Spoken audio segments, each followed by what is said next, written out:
My question is, I'm going to ask concerning about the Church of God.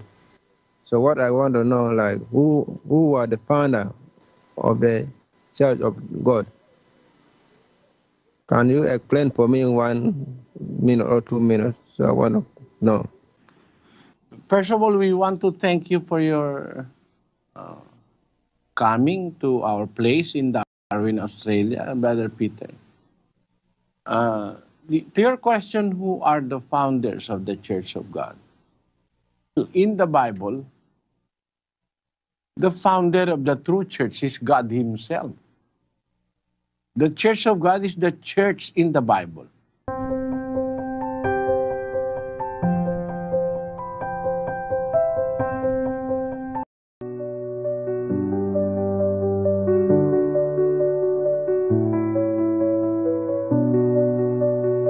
Biblia ang sasagot, itanong mo kay Soriano. Welcome po sa Ang Dating Daan Worldwide Bible Exposition. Una sa lahat ay nagpapasalamat tayo sa Panginoon sa isa pang mabuting pagkakataon na mayroon tayo upang tayo po ay makapagbahagi ng mga katwiran at ng mga aral ng Diyos na binabasa ng kapatid na Eli mula sa banal na kasulatan. Mga suliranin tungkol sa pananampalataya at mga bagay na pang-espiritual ang atin pong dinudulang sa mga ganitong pagkakataon. At amin pong i-welcome ang ating mga panauhin sa iba't ibang panig ng Pilipinas at ganoon din sa ibayong dagat. At tayo po ay napapanood sa pamagitan po ng iba't ibang ginagamit natin ng mga satellite providers sa iba't ibang panig ng mundo. Tayo po ay mayroon ding live streaming na ginagamit para sa lahat ng ating mga kapwa-tao sa iba't ibang panig ng mundo. Tayo ay napapanood nila dito sa ating Worldwide Bible Exposition. Kaya aming paanyaya ay magbukas din kayo ng inyong mga banal na kasulatan at atin pong suriin at ating tignan ang mga bagay na dapat nating matutunan at kaalamang dapat nating mataglay pag ang pag-uusap po ay ang ating mga pananampalataya. Amin pong ipinagkakaloob na sa inyo ang host ng palatuntunang Ang Dating Daan, si Brother Eli Soriano. Magandang araw po, magandang gabi sa ating mga kababayan, sa ating mga bisita sa iba't ibang lugar. Anumang oras kayo dinadatnan ng ating programang Ang Dating Daan sa iba't ibang panig ng mundo, ay umaasa po kami na ang inyong partisipasyon o pagdalo ay magbubunga ng kabutihan sa ating mga buhay. Pangunahin na sa lahat, ang bagay na espiritual. Yun po ang aming layunin na mai-share.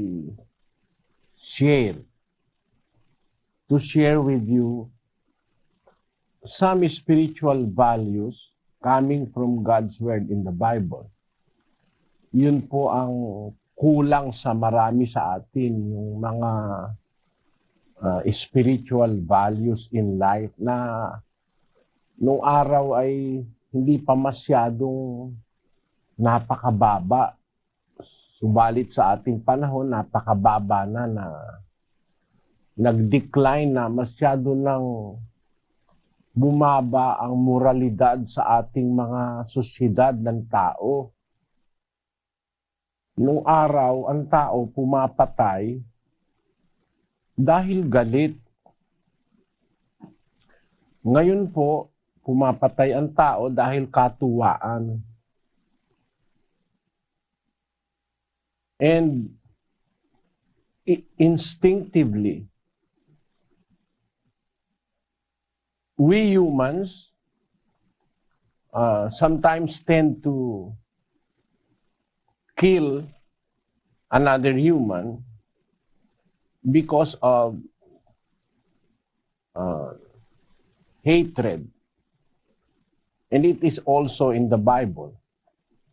Just like Cain murdering his own brother because of hatred. Ganun po ang nangyayari nung araw. Ang tao ay pumapatay ng kapwa dahil meron siyang galit. Masama po yung pagpatay. Na kaya ka pumapatay dahil nga sa galit, masama po yun. Palagay nyo, alin kaya ang mas masama? Yung pumapatay dahil nakatuwaan ng barkada, papatay sila. Yan po ang ating sosyedad ngayon. Nung araw ang tao nagnanakaw sa pag-aari ng iba. Ngayon, hindi lang nagnanakaw. Papatayin pa yung may-ari nung kanyang ninanakaw. Matindi na po ang kasamaan ngayon. Pati yung kasamaan ng grupo, yung group crimes, mga sindikato na nanloloko sa kapwa, namumuwersa, yung mga faksyon, yung mga division sa isang lugar. At ang lahat ng pinaglalabanan po natin ng mga division, mga paksyon-paksyon, mga grupo-grupo, ang pinaglalabanan natin mga bagay na makalupa, mga bagay na matatapos. Nakakalungkot pong isipin na yung kapangyarihan natatapos yun eh. Kahit gaano ka po makapangyarihan, matatapos yan. Doon pinupuhunan ng iba ang kanilang buhay at magagawa. Nakalimutan natin na meron tayong lumalang sa atin na siyang dapat nating unang pag-ukulan ng ating buhay. Gaya ng sabi ng ating Panginoong Hesus, na iibigin mo ang Panginoon mong Diyos ng buong puso mo, ng buong kaluluwa mo, ng buong lakas mo, at ng buong pag-iisip mo. Yan po ang nakasulat sa isang talata. Pakibasa mo, kapatid na Daniel, yung Lucas 10:27. At pagsagot niya ay sinabi, iibigin mo ang Panginoon mong Diyos ng buong puso mo, ng buong kaluluwa mo, at ng buong lakas mo, at ng buong pag-iisip mo, at ang iyong kapwa na gaya ng iyong sarili. Nakita nyo, yung pangunahing utos ng Diyos ay pag-ibig. Una sa Diyos, ikalawa ay sa kapwa. Ngayon po nawawala na yung pag-ibig sa Diyos, nawawala pa rin yung pag-ibig sa kapwa-tao. Hindi bali ng yung kapwa-tao niya ay mahirapan, basta't guminhawa lang siya. Hindi bali yung kapwa-tao niya ay mamatay, basta't mabuhay lang siya. Ganun po ang ating kalagayan ngayong mga tao. Kaya hindi po maiiwasang maghuhukom ang Diyos eh. Hindi po payag ang Diyos sa ganitong setup ng sangkatauhan na naghahari ang kalupitan, ang kasakiman sa pakinabang, kasakiman sa mga iba't ibang bagay na ipinagdurusan ng iba. Kaya ngayon maraming mahirap kaysa sa mga mayayaman. Po. Yung mga mayayaman, hindi naman lahat, pero karamihan sakim. Lahat ng pwedeng kuhanin sa mahirap kinukuha para lang sumagana siya sa kanyang sarili. Ganyan po ang kalagayan ng tao. At ito pong setup na ito, itong pangyayaring ito sa ating panahon, hinuhulaan po ito ng salita ng Diyos. Nung bata po kasi ako, hindi pa masyadong ganito eh. Kaya naniniwala po ako sa Biblia na totoo ang sinasabi ng Diyos eh. Sa 2 Timoteo 3:1. Datapwat alamin mo ito, na sa mga huling araw ay darating ang mga panahong mapanganib, sapagkat ang mga tao'y magiging maibigin sa kanilang sarili, maibigin sa salapi, mayayabang, mga mapagmalaki, mapagtungayaw, masuwayin sa mga magulang, mga walang pasalamat, mga walang kabanalan, walang katutubong pag-ibig, mga walang paglulubag, mga palabintangin, mga walang pagpipigil sa sarili, mga mabangis, hindi mga maibigin sa mabuti, mga lilo, mga matitigas ang ulo, mga palalo, mga maibigin sa kalayawan kaysa mga maibigin sa Diyos. Kita nyo, mga kapatid, ganyan po ang karakter ng ating panahon. Sa mga huling araw, ang wika ng salita ng Diyos, darating ang panahong mapanganib. Ang nagbibigay ng panganib sa panahon, yung ugali ng tao. Hindi po hayop ang panganib. Ang mga tao bigin sa kanilang sarili. Ayun. Tao rin mismo ang nagpapasama sa panahon ng kawakasan. Ang kasamaan nasa tao. Wala sa hayop, wala sa panahon, wala doon sa weather condition, hindi yun ang masama eh. Ang kasamaan nasa tao. Kaya tayo, pati yung ating paligid ngayon nasisira dahil sa kasamaan ng tao. Kaya ngayon, meron tayong tinatawag na global warming dahil sa kasakiman ng tao, dahil sa kayabangan ng tao, dahil sa pagnanasa ng taong nandoon siya sa pangunahing lugar. Marami pong dahilan. Kaya ang sabi ng Apostol Pablo, darating ang panahong mapanganib sapagkat, yun ang dahilan, sapagkat ang tao'y magiging maibigin sa kanilang sarili, maibigin sa salapi, mayayabang, mapagmalaki, mapagtungayaw, masuwain sa mga magulang, walang pasalamat, walang kabanalan, walang katutubong pag-ibig, walang paglulubag, maraming nawala sa tao. Nawala yung pasalamat sa Diyos, nawala yung kabanalan, nawala yung katutubong pag-ibig, kasi ang tao po, meron tayong mga bagay na nararapat nasa atin eh. Maraming naiwala na ang tao. Nawala yung katutubong pag-ibig, nawala yung pagpipigil sa sarili, nawala yung pag-ibig sa Diyos. Yan po ang nagpasama sa atin. Ang layunin po ng ating pag-aaral, mga kababayan, maibalik yung nawawala at maialis yung hindi dapat sa atin. Yan ang layunin ng salita ng Diyos.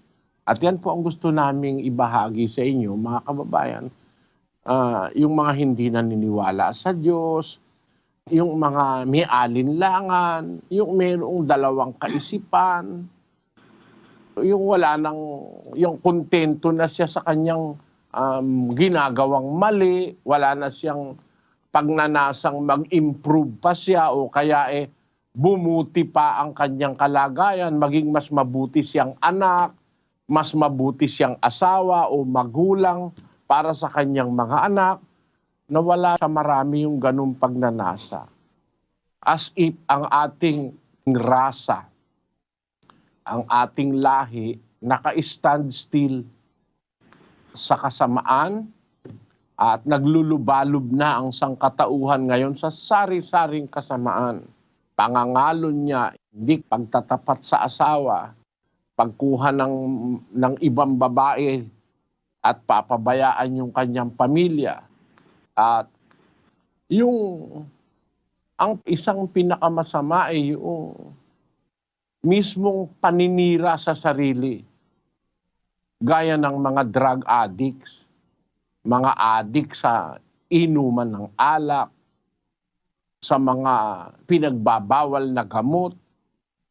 Sinisira na natin mismo ang ating sarili.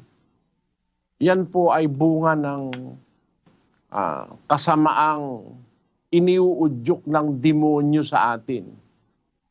Kaya ngayon ay ang mas nakakaraming tao, tagasunod ni Satanas. Kung alin yung masama, yun ang gusto. Nung ang ating Panginoong Hesus nasa lupa, ito ang kanyang obserbasyon sa 3:19 ng Juan. At ito ang kahatulan, na naparito ang ilaw sa sanglibutan, at inibig pa ng mga tao ang kadiliman kaysa ilaw, sapagkat masasama ang kanilang mga gawa. ito ang wika, ang katulan wika ng ating Panginoong Hesus. Naparito ang ilaw sa sanglibutan, siya yun. Pero inibig pa ng mga tao ang kadiliman kaysa ilaw, sapagkat masasama ang kanilang mga gawa. Kaya mas maraming tao ngayon, mas gusto yung masama kaysa sa mabuti. Nakakapagtaka naman, bakit mas mabuti naman ang huwag pumatay, ba't gusto ng mga iba yung masama? Mas mabuti naman yung huwag kang barumbado sa magulang pero bakit may anak barumbado sa magulang, hindi sumusunod? Bakit mabuti naman yung kayong mag-asawa ay nagkakaunawaan?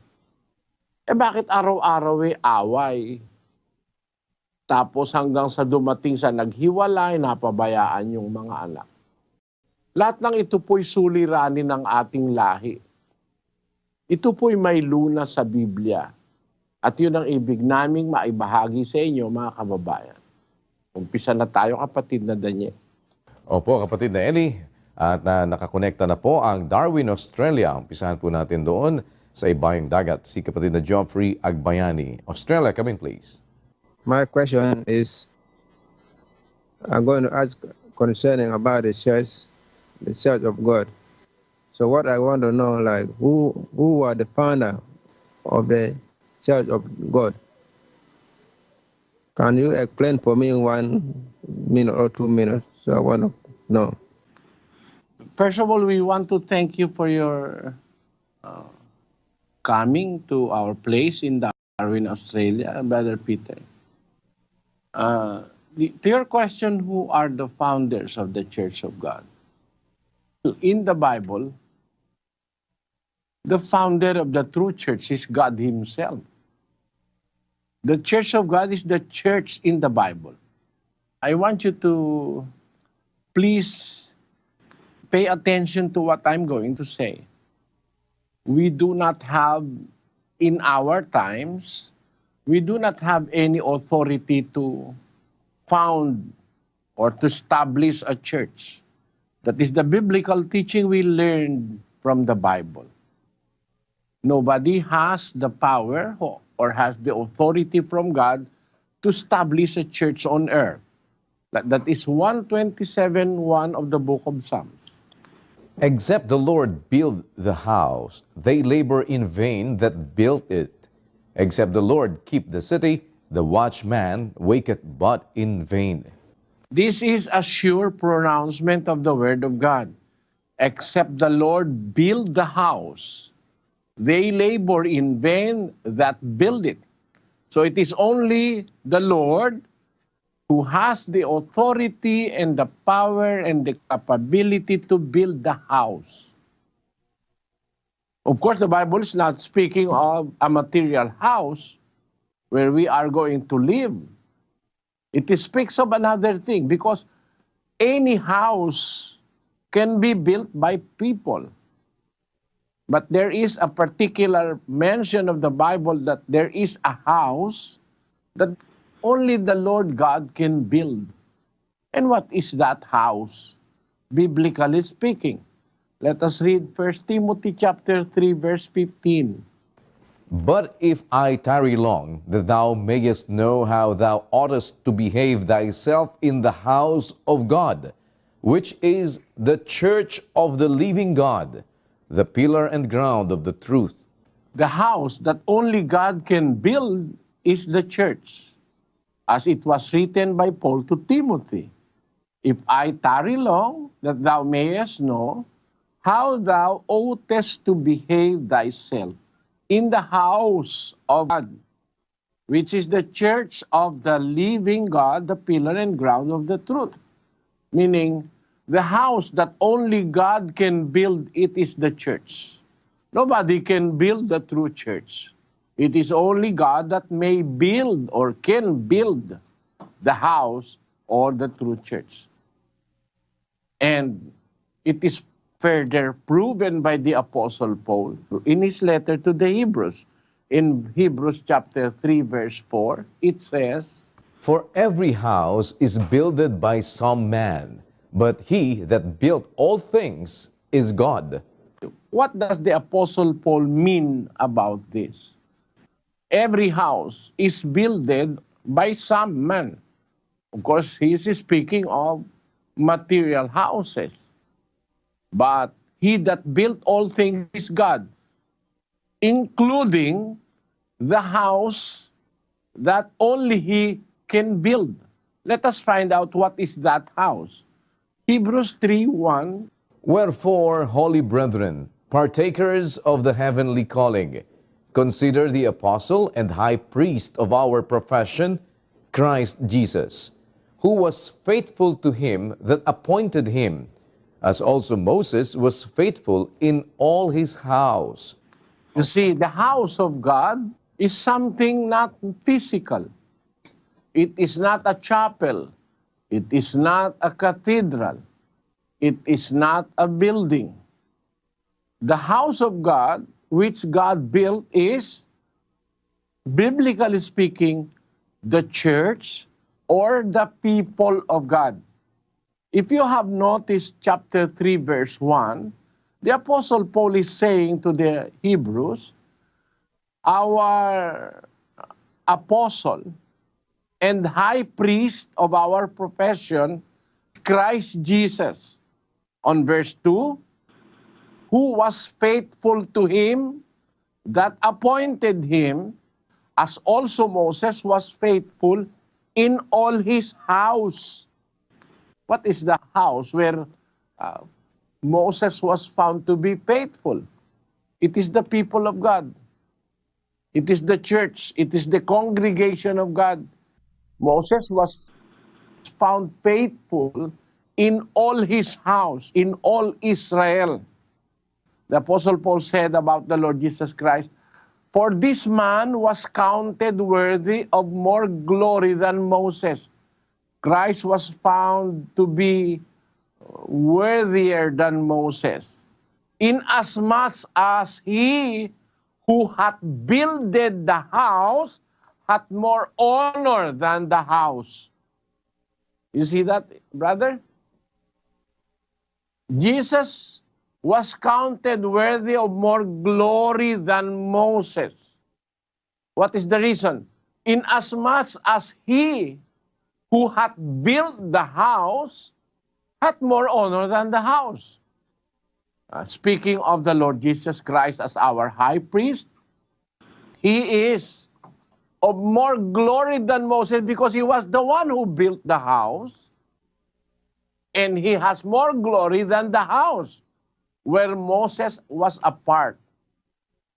So the Lord Jesus Christ is superior than Moses because he was the one who built the house and not Moses.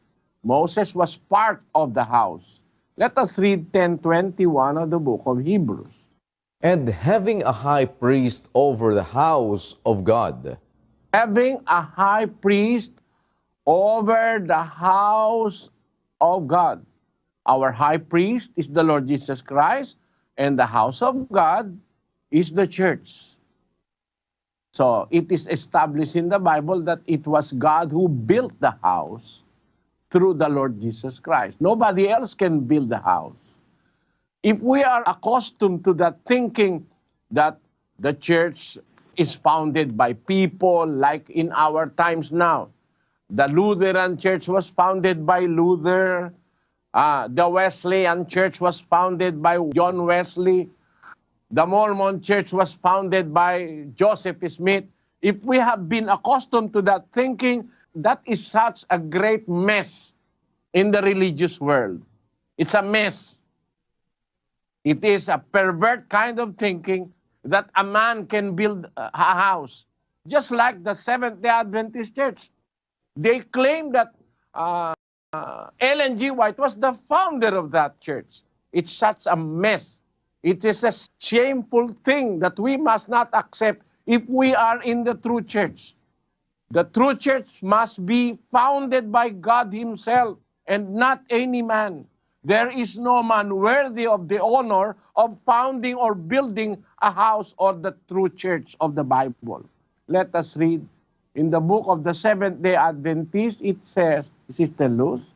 A Biblical Exposition of 27 Fundamental Doctrines, page 224. It says, the gift of prophecy was active in the ministry of Ellen G. White, one of the founders of the Seventh-day Adventist Church. Presto, they have the confession that their church is not true. Why? Because it was founded by a woman. As they claim in their book, Exposition of 27 Fundamental Doctrines of the Erroneous Seventh-day Adventist Church, they claim that Ellen G. White was one of the founders of the Seventh-day Adventist Church. And there is nothing more to argue. It is not a true church because it was founded by a man. The true church in the Bible is founded by God Himself. Nobody. Remember, let us go back, Brother Daniel, to 127:1 of the book of Psalms. Except the Lord build the house, they labor in vain that build it. Except the Lord build the house, they labor in vain that build it. Anybody who will build a church or found a church is against God and against Christ. Why? Let us read. In the book of Acts chapter 4, verse 11. This is the stone which was set at naught of you builders, which is become the head of the corner.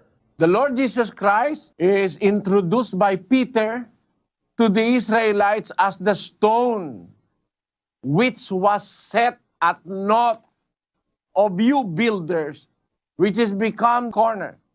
Anybody who will build a church is setting Christ at naught or despising the Lord Jesus Christ. Why? Because God established the true church, founded it upon the rock, which is the Lord Jesus Christ Himself. Anybody who will build another with another foundation, like the Seventh-day Adventist Church, is refusing the Lord Jesus Christ. Let us read other verses than 4:11. 1 Peter chapter 2, verse 7.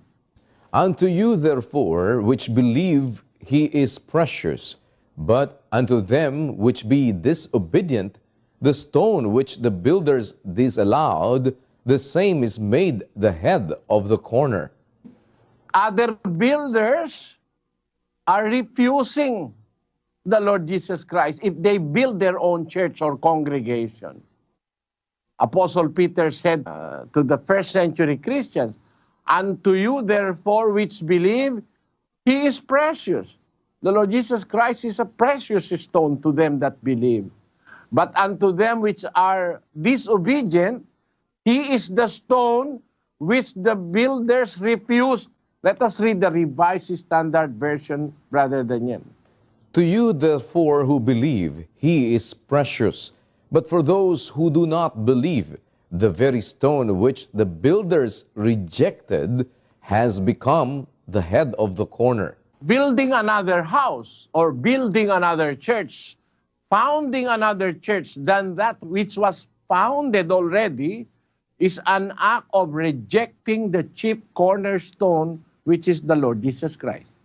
Remember, the true church was built upon a rock, and that rock is the Lord Jesus Christ. He is the foundation of the true church.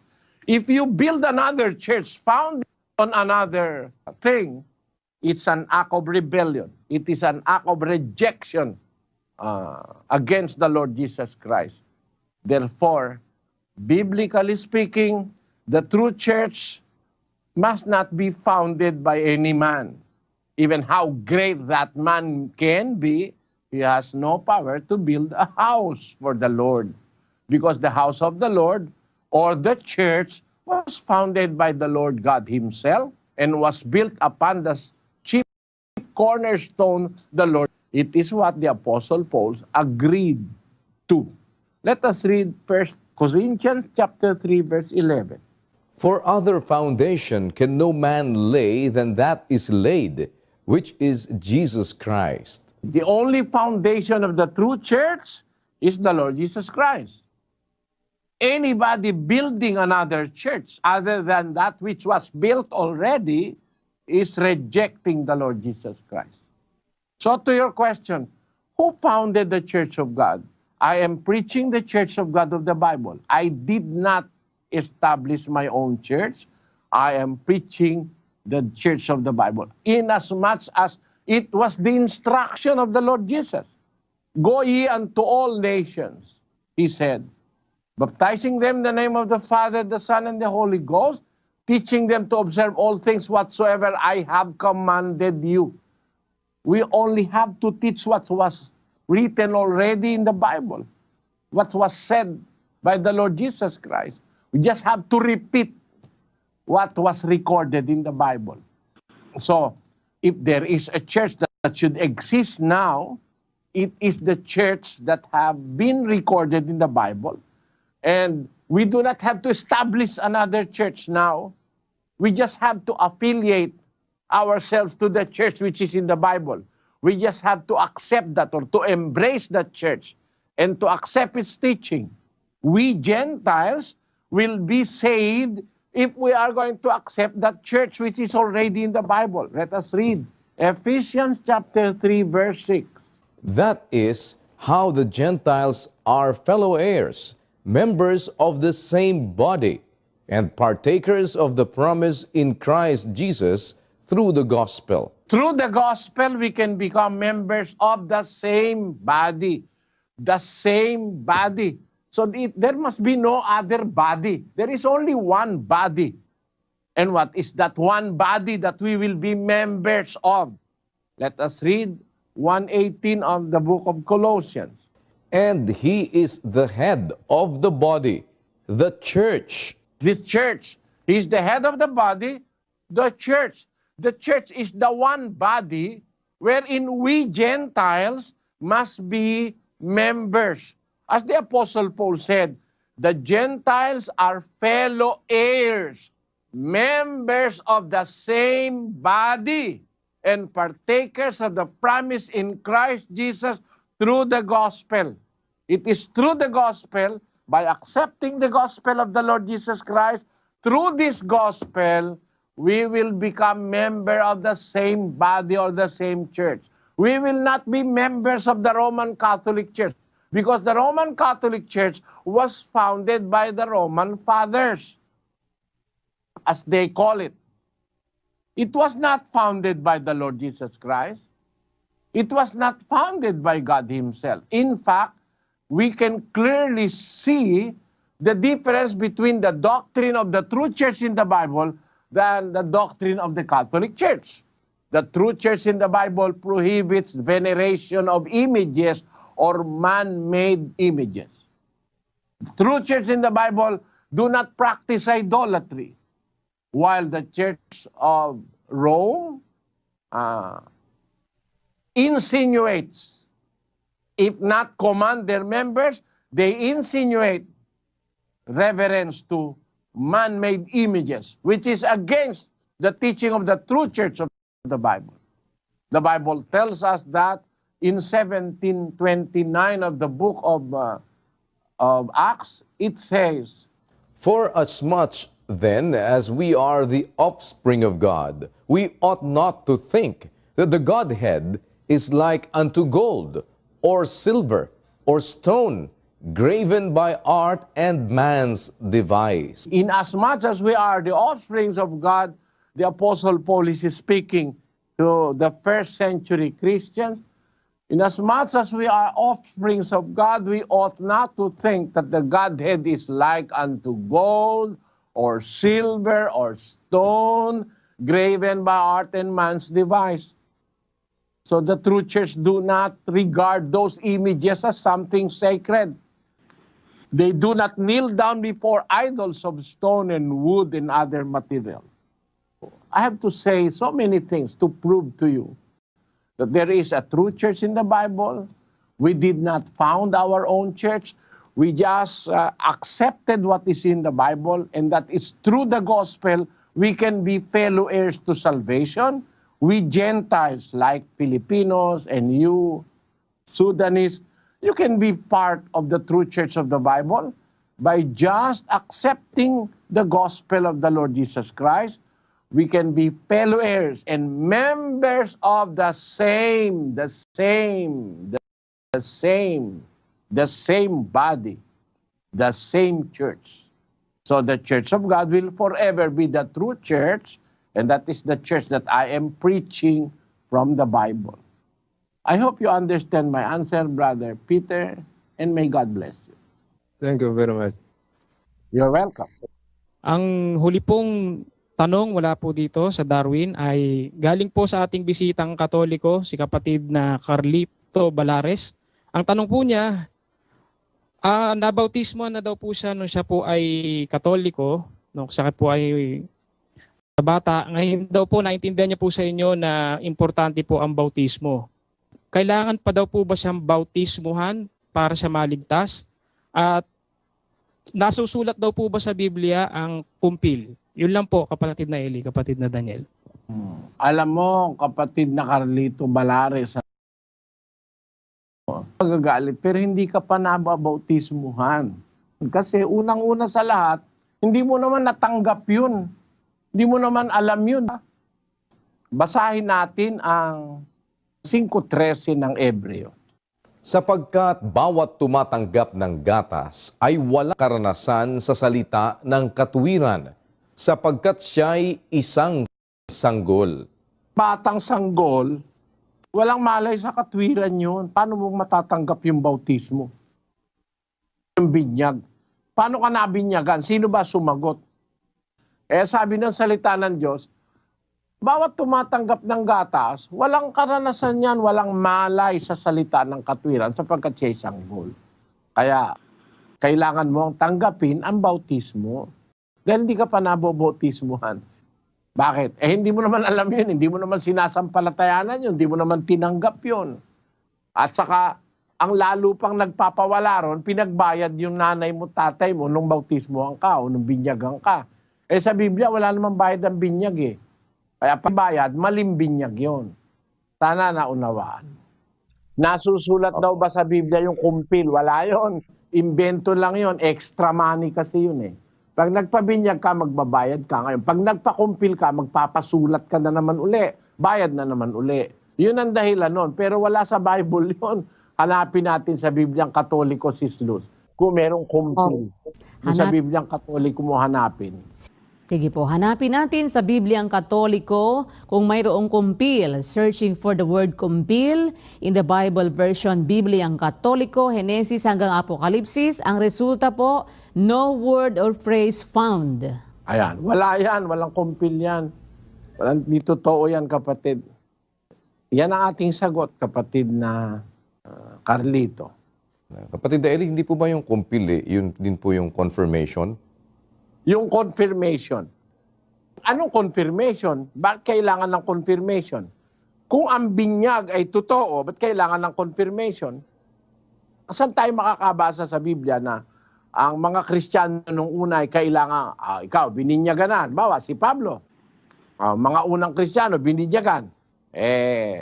Meron ba sumunod na seremonya na ito naman ay pagkukumpil o konfirmasyon na kayo talagang Kristiyano na? Wala nun eh.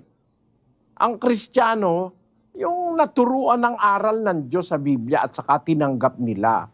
Basahin natin ang 11:26 ng Gawa. At nang siya'y kaniyang masumpungan, ay kaniyang dinala siya sa Antioquia. At nangyari na sa buong 1 taon, sila'y nakisama sa iglesia at nagsipagturo sa maraming tao.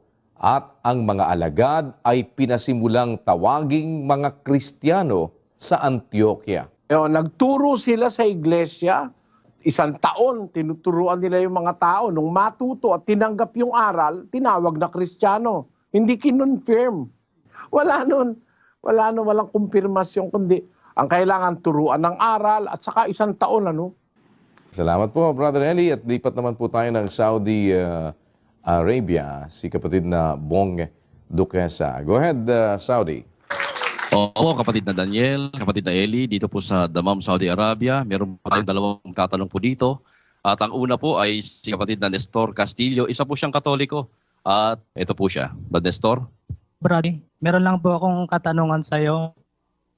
Sa tagal na pang panahon, matanda na po ako, 40 years old na. Nagsusuri po ako, nahanapan ko po yung pintuan ng langit. Eto, sa'yo kukunin yung susi na yun para mabuksan ko. Ang katanungan ko, ito po, di o ba nung lalaki ng Diyos ang anghel, mga tao, wala pa kakakita? Ngayon po, pag nanalangin po tayo, bakit Ama, ganun pang gagamitin natin? Ibig sabihin lalaki po.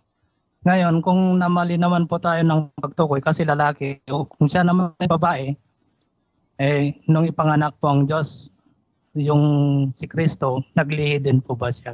Ganun po. Alam mo kapatid, yung iniisip mo sa iyong sarili, yun ay bagay na material. Alam mo, iba yung bagay na material kaysa sa bagay na espiritual. Dapat mong maintindihan, ang salita ng Diyos ay mayroong spiritual significance, mayroong kahulugang espiritual. At yung kahulugang espiritual, yun hindi natin yun basta maiintindihan kung ilalagay natin sa material. Alam mo, ang kapareho nung sa yung kaisipan, yung kapareho nung guro sa Israel na si Nicodemo. Basahin natin ang 3:3 ng Juan. Sumagot si Jesus at sa kanya'y sinabi, "Katotohanan, katotohanang sinasabi ko sa iyo, maliban na ang tao'y ipanganak na muli, ay hindi siya makakakita ng kaharian ng Diyos." Sinabi sa kanya ni Nicodemo, "Paanong maipanganganak ang tao kung siya'y matanda na? Makapapasok baga siyang bilang ikalawa sa tiyan ng kanyang ina at ipanganak?" Ayon, yun ang sagot ni Nicodemo kasi sabi ni Kristo, sinasabi ko sa iyo, malibang ang tao ipanganak na muli, hindi siya makakakita ng kaharian ng Diyos. Ang naging isip ni Nicodemo, paano maipapanganak uli ang tao kung lalo na kung matanda na? Pwede ba siyang pumasok uli sa tiyan ng nanay niya para ipanganak? Ang pagkaintindi ni Nicodemo, pag ipapanganak, ang manganganak nanay. Kailangang may nanay, magbubuntis. Yun ang pagkaintindi natin pangkaraniwan. Pero ano ibig sabihin ni Kristo nung ang kailangan ng tao ipanganak na muli? Paano mangyayari yun? So ka uli sa tiyan ng nanay mo, tapos magle-labor uli ang nanay mo. Pag hindi na kaya, cesarean, ganun ba? Basahin natin ang 1 Pedro 1:23. Yamang ipinanganak kayong muli, hindi sa binhing nasisira, kundi sa walang kasiraan, sa pamamagitan ng salita ng Diyos na nabubuhay at namamalagi. Ang panganganak na muling tinuturo ni Kristo ay hindi sa pamamagitan ng nanay, kundi sa pamamagitan ng salita ng Diyos. Ang salita ng Diyos ay makapangyarihan o maipanganak na muli. Ang ibig sabihin, kung nung ikaw ay unang ipanganak, ay namolde ka sa tiyan ng nanay mo. Yung tiyan ng nanay mo ang nagmolde sa iyong pagkatao. Yung salita ng Diyos, parang tiyan yun. Pwede nung imolde ang tao. Baguhin ka. Yung dating lasenggo, aalisin sa iyo paglalasing. Dati kang babaero, aalisin sa iyo yung pambababae. Dati kang magnanakaw, aalisin ng salita ng Diyos yung pagnanakaw mo. Pag nangyari na lahat yun, magbabago ka. Yun ang kahulugan ng pagkapanganak na muli. Basahin natin ang Efeso 4:25. Kaya nga, pagkatakwil ng kasinungalingan, ay magsasalita ang bawat isa sa inyo ng katotohanan sa kaniyang kapwa, sapagkat tayo'y mga sangkap na isa't isa sa atin. Pakinggan mo mga kapatid, pagka tinakwil mo kalingan, magsasalita ka na ng katotohanan. No? Ibig sabihin, magbabago ka. No? 28. Ang nagnanakaw, huwag nang magnakaw pa. Bagkus magpagal na igawa ang kaniyang mga kamay ng mabubuting bagay, upang siya'y may maibigay sa nangangailangan. Alisin mo yung kasinungalingan, magsasalita ka ng totoo na. Tapos, yung nagnanakaw wag nang magnakaw pa. Aalisin mo ngayon yung pagnanakaw na nasa iyo at magtatrabaho ka na, gagawa ka na ng mabuti. Sa pamamagitan ng mga salita ng Diyos na yon, mamomoldi ka ng isang bagong pagkatao. Dating magnanakaw, maalis yung pagnanakaw. Dating sinungaling, maalis yung pagsisinungaling. Dating babaero, maalis yung pagkababaero. Dating drug addict, maalis yung pagka-drug addict. Babaguhin ka nung salita ng Diyos. Magkakaroon ka ngayon ng bagong pagkatao. Yun ang ipinanganak na muli. Bakit pinanganak na muli? Nagbago ang ibig sabihin. Ano? Ang nagpabago, yung salita ng Diyos. Kaya ang salita ng Diyos pwedeng manganak. Hindi ibig sabihin nagbuntis yung salita ng Diyos. Ano? Kundi, napaloob ka dun sa salita ng Diyos na moldi kang panibago. Bago ang iyong pagkatao. Basahin natin ang Efeso 4:24. At kayo'y magagbihis ng bagong pagkatao na ayon sa Diyos ay nilalang sa katwiran at sa kabanalan ng katotohanan. Salamat sa Diyos. Kayo ang wikay, magbihis ng bagong pagkatao. Pagbago na, bagong panganak na. Bakit bago? Nawala yung sugal, nawala yung alak, nawala yung pambababae, nawala ang kasinungalingan, nawala ang pagnanakaw.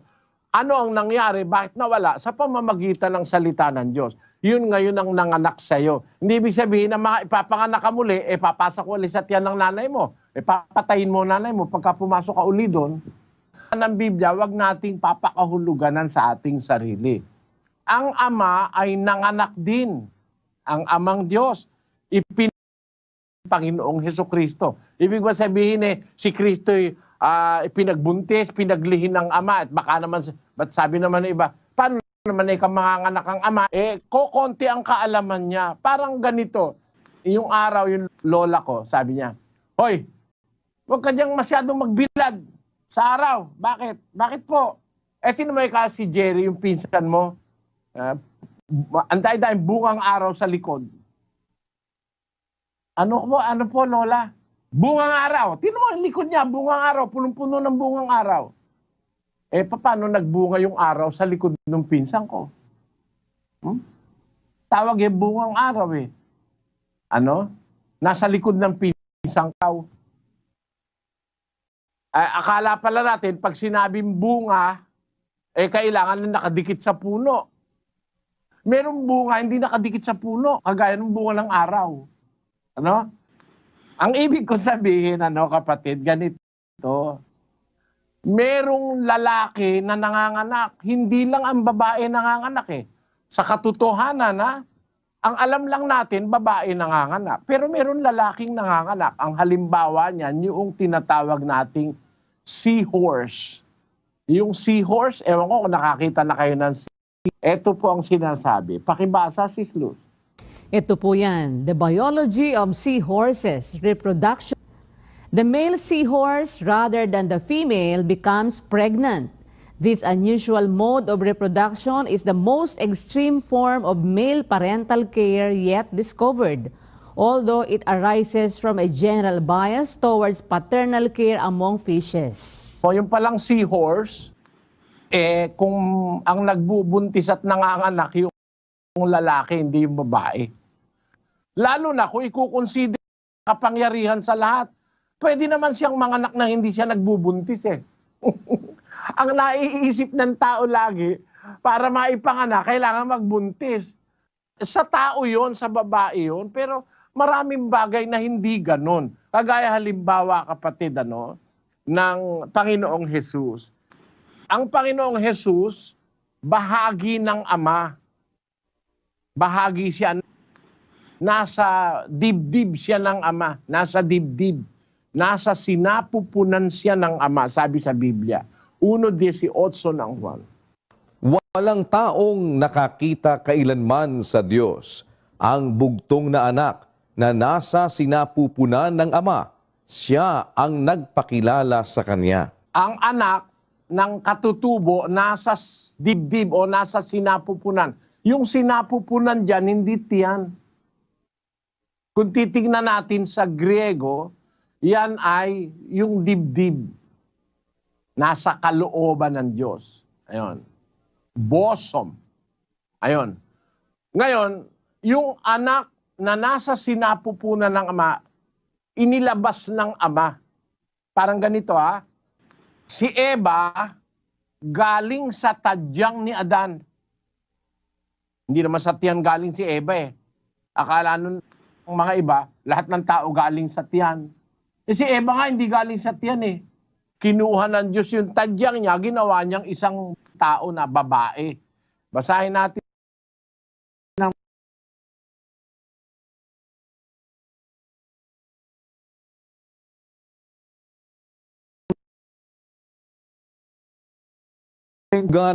paghilom ang laman sa dakong yaon. At ang tadyang na kinuha ng Panginoong Diyos sa lalaki ay ginawang isang babae at ito'y dinalan niya sa lalaki. At sinabi ng lalaki, ito nga'y buto ng aking mga buto at laman ng aking laman. Siya'y tatawaging babae sapagkat sa lalaki siya kinuha. Maliwanag. Si Eva hindi galing sa tiyan. Si Eva galing sa tadyang ni Adan. Nagawa ng Diyos na babae, tadyang ni Adan. Si Eva. Kaya kapatid, hindi ibig sabihin pagka ipinanganak ng Diyos, ang ibig sabihin nesesaryo na nagbuntis ang Diyos, lumaki ang tiyan, tapos nag-labor, pinanganak yung anak. Hindi ganon. Pwede niyang magawa sa kanyang kapangyarihan na maipanganak ang ating Panginoong Kristo na hindi siya nagbubuntis na parang babae. At huwag kang magkaroon ng kaisipan na, paano mangyayari yun? Lalaki siya. Paano siya nagbuntis? Hindi ang lahat ng panganganak ay kailangan ng pagbubuntis. No? Yung yelo, pinapanganak yun Kung Biblia pag-uusapan natin, ang yelo, pinapanganak 38:28 ng Hob. May ama ba ang ulan o sinong nanganak sa mga patak ng hamog? Sa kaninong bahay bata nagmula ang yelo? Kaninong bahay bata nagmula ang yelo? Bahay yelo. Sa kanino nang galing? Ba't nagkaroon ng yelo? Sabi ng Diyos, tinatanong niya si Job. Paano nabubuo ang yelo? Kasi nung panahon ni Job, hindi pa alam yun Pero ngayon, alam na ng mga technician nyo kung paano gagawa ng bahay yelo. Ang bahay yelo, dun sa loob ng freezer. No? Ngayon, alam na yun ng tao. Pero nung panahon ni Job, hindi niya alam kung paano nabubuo ang yelo. Kaninong bahay bata nang galing ang yelo? Tinatanong siya ng Diyos. May ama ba ang ulan?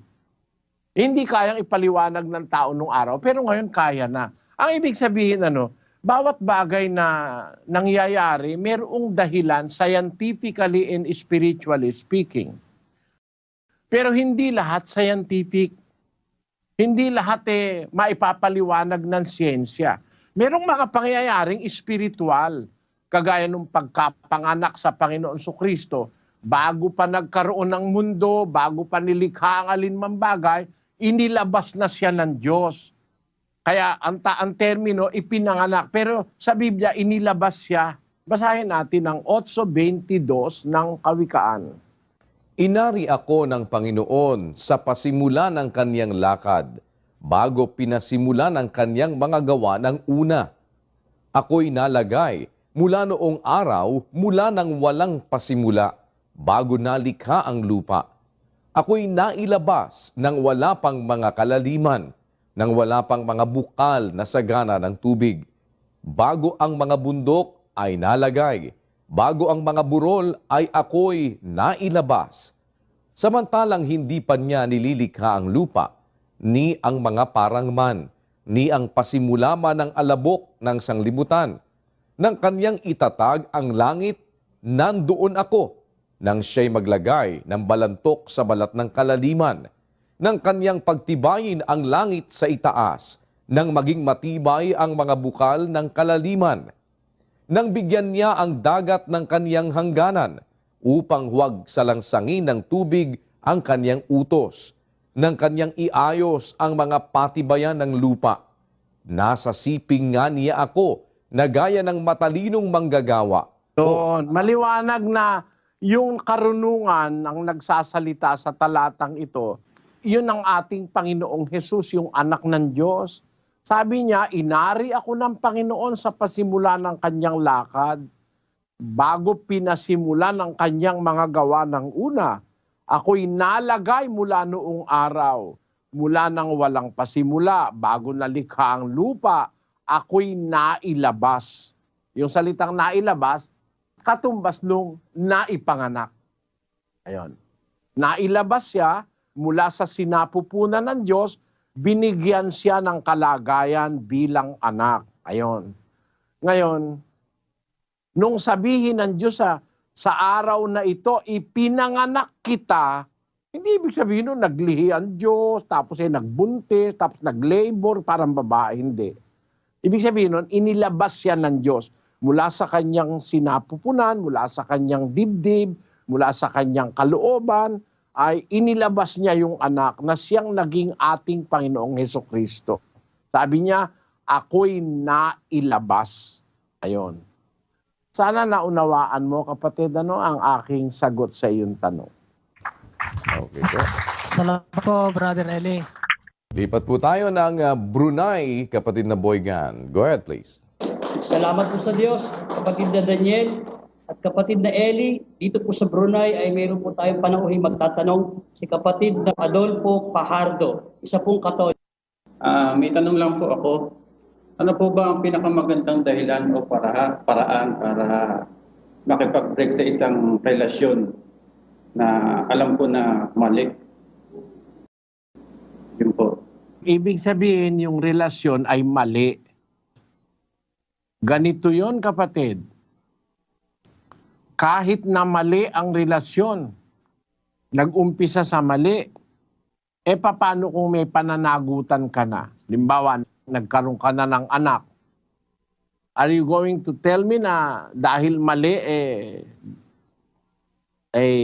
break mo, puputulin mo? Paano yung anak? No?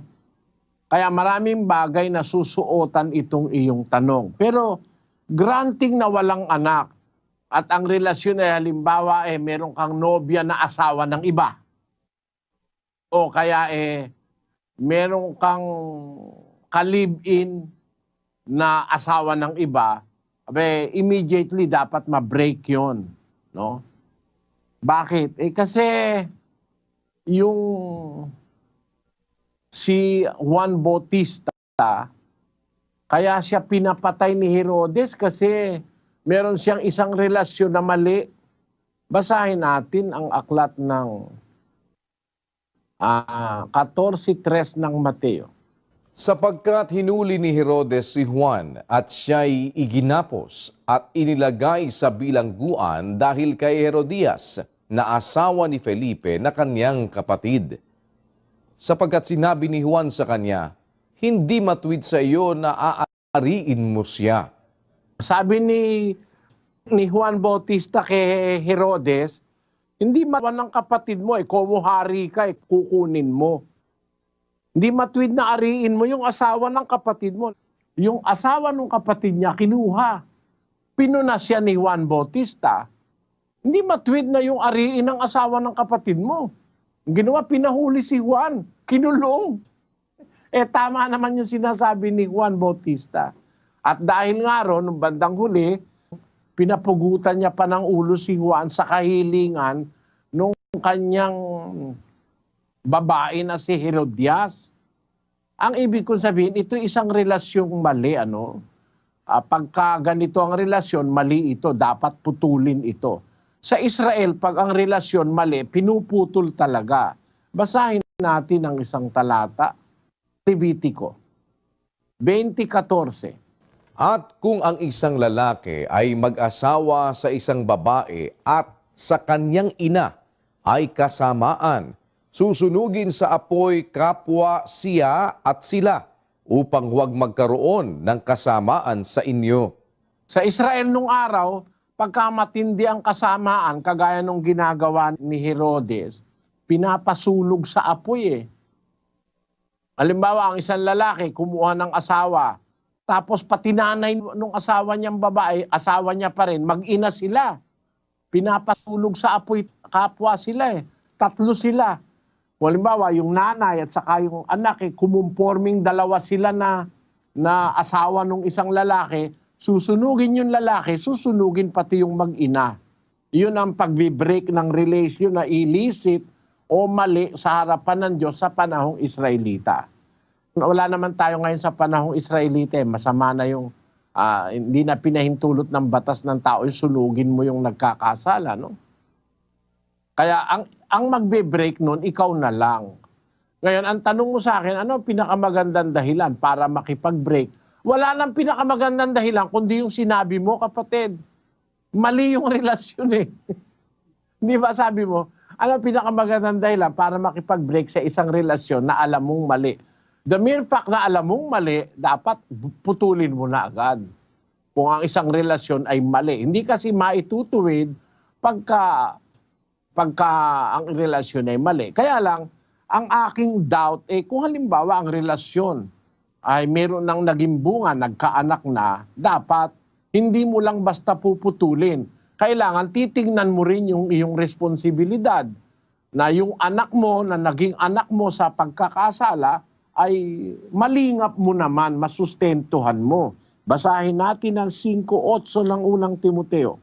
Datapwat kung ang sino man ay hindi nagkakandili sa mga sariling kanya, lalong-lalo na sa kanyang sariling sangbahayan, ay tumanggi siya sa pananampalataya at lalong masama kaysa hindi sumasampalataya. Pagka pala hindi mo kinakandili yung sariling iyo, lalo na yung sambahayan mo, pamilya mo, masama pala sa Diyos yun. Mas masama pa sa kaysa hindi sumasampalataya.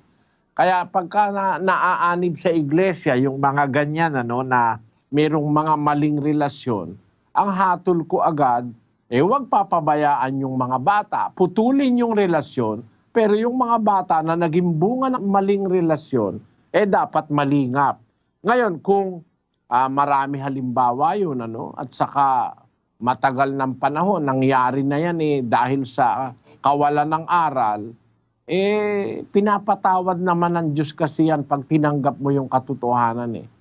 Ano mang masamang relasyon na nangyari sa labas ng pagkaunawa sa aral, nung hindi mo pa alam yung aral, pwedeng patawarin ng Diyos yun, kapatid. At yung mga tao na yon magkaroon ng panibagong pasimula sa buhay. Dapat talagang ma-break, pero may mga circumstances na dapat i-consider. Sana naunawaan mo ang sagot ko. Maraming salamat po. Salamat po mula sa Brunei. And on that note ay muli po tayong magpapasalamat muna sa Panginoon at sa lahat ng ating pong mga naging panauhin sa iba't ibang panig ng Pilipinas at sa ibang bansa sa pamamagitan po ng ating mga satellite receivers at ganoon din sa mga nakamonitor sa ating pong mga websites at sa pamamagitan ng ating live streaming. Muli po ay nagpapasalamat kami sa Panginoon sa isa pang mabuting pagkakataong Kanyang ipinagkaloob upang maging maliit na kasangkapan para po sa ikaalam ninyo ng mga bagay na ukol sa pananampalataya at sa pagkasangkapan sa kapatid na Eli upang tayo ay makarinig ng mga salita at katwiran ng Diyos na magbibigay sa atin ng pananaw na makabiblia at pananaw na batay sa mga aral at katwiran ng Diyos na nasusulat sa banal na kasulatan. And with that, maraming salamat po sa Diyos sa ngalan ng lahat ng ating mga kasama sa mga members ng Church of God International at sa lahat po ng mga naging kaagapay natin sa iba't ibang mga dako. Magandang araw po at pagpalain nawa tayo ng Panginoon.